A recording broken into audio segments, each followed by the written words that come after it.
Salam Bapak Ibu jemaat yang dikasihi oleh Tuhan kita Yesus Kristus. Berjumpa kembali pada hari ini, Kamis 29 Juni 2023, pada ibadah renungan harian HKBP Raja Wali. Sebelum kita mendengarkan firman Tuhan, marilah kita bersatu di dalam doa. Anugerah dan damai sejahtera dari Allah Bapa, itulah kiranya yang memelihara hati dan pikiran Bapak Ibu sekalian di dalam Kristus Yesus. Amin. Firman Tuhan untuk kita pada hari ini tertulis di dalam kitab Pengkhotbah pasal 10 ayat 4, demikian bunyinya. Jika amarah penguasa menimpa engkau, janganlah meninggalkan tempatmu, karena kesabaran mencegah kesalahan-kesalahan besar. Demikian firman Tuhan. Tentunya yang kita ketahui dari kitab Pengkhotbah yang selalu menekankan kesia-siaan adalah cara hidup bagaimana agar tidak terlarut ke dalam perbuatan-perbuatan yang sia-sia. Melalui firman Tuhan pada hari ini dikatakan bahwa amarah ternyata hanya membuat hidup kita sia-sia. Tidak ada amarah yang dibenarkan.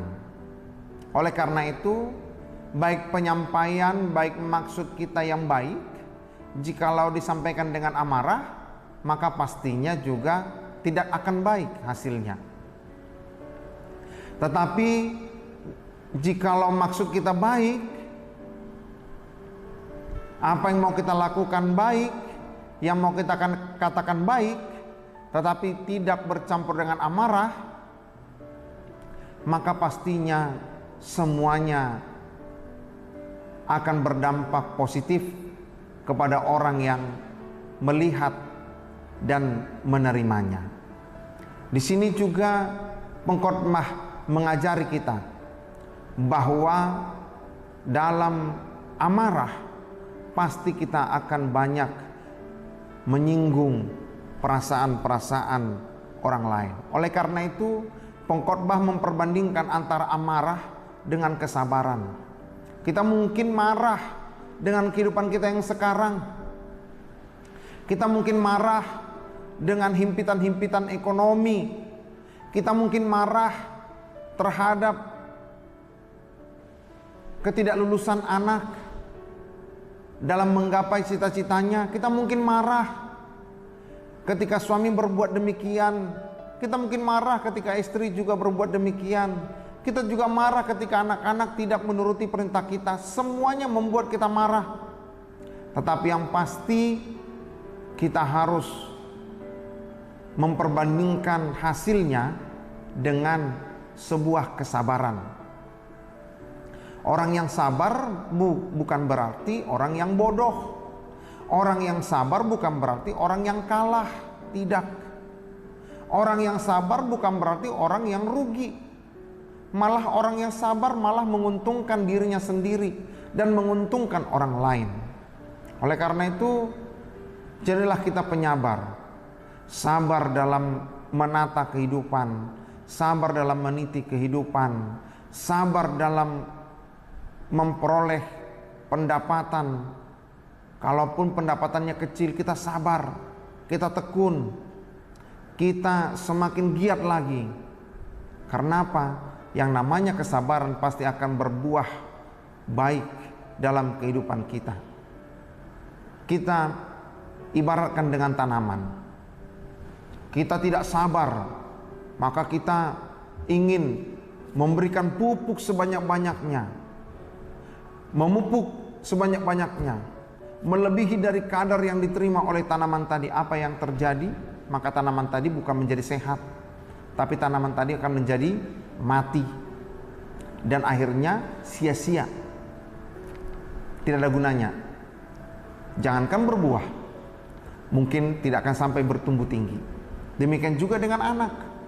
Jikalau kita tidak sabar, kita ingin anak kita itu seperti orang lain juga, pastinya kita akan selalu marah kepada anak, selalu marah. Didiklah dengan baik supaya anak itu dapat menggapai cita-citanya seperti apa yang kita harapkan juga. Kalau kita mungkin dihimpit oleh keuangan ekonomi, maka sabarlah untuk menabung. Jangan sabar untuk menghabiskan. Bapak Ibu jemaat yang dikasihi oleh Tuhan kita Yesus Kristus, inilah dia bentuk kesia-siaan tadi, yaitu amarah yang meluap-luap.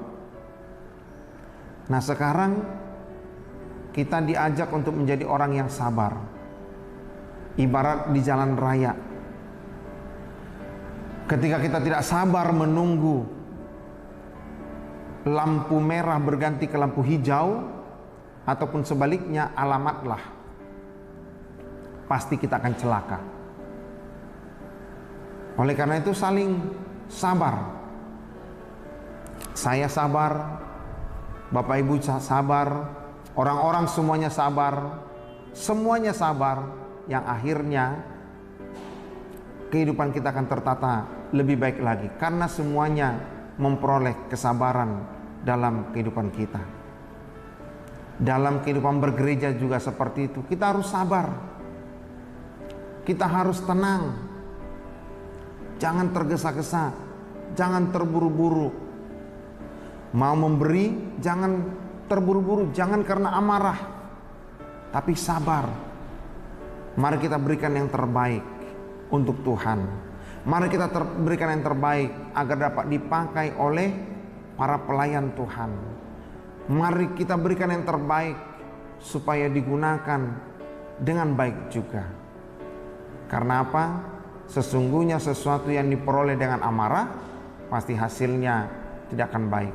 Tetapi segala sesuatu yang diperoleh dengan kesabaran pasti akan membuahkan kebaikan dalam kehidupan kita. Amin, kita berdoa. Terima kasih Allah Bapa untuk kasih-Mu kepada kami. Kami mensyukuri Tuhan oleh karena firman-Mu yang menyapa kehidupan kami, yang mengatakan kepada kami bahwa amarah hanya akan menimbulkan kesia-siaan, tetapi kesabaran akan menimbulkan kebaikan dalam kehidupan kami. Oleh karena itu Tuhan, biarlah kami semuanya terlatih dalam kesabaran kami. Sabar di dalam pekerjaan kami, dalam pelayanan kami, dalam aktivitas kami, dalam pendidikan kami, dalam pengajaran kami, dalam setiap apapun yang kami lakukan, kami harus penuh dengan kesabaran. Jikalau kami menghadapi orang-orang yang mungkin lambat untuk menerima, maka kami harus sabar menghadapinya. Dan kami juga Tuhan menjadi orang-orang yang sabar di dalam menekuni setiap profesi kami, setiap pekerjaan kami, setiap pelayanan kami masing-masing. Oleh karena itu Tuhan Allah Bapa, jangan biarkan kami terlarut dalam amarah kami, amarah dalam apapun kondisi kami, tapi biarlah kami menjawabnya dengan sebuah kesabaran. Terpuji nama-Mu Allah Bapa, dalam Kristus Yesus kami berdoa. Amin. Salam, selamat beraktivitas. Tuhan memberkati.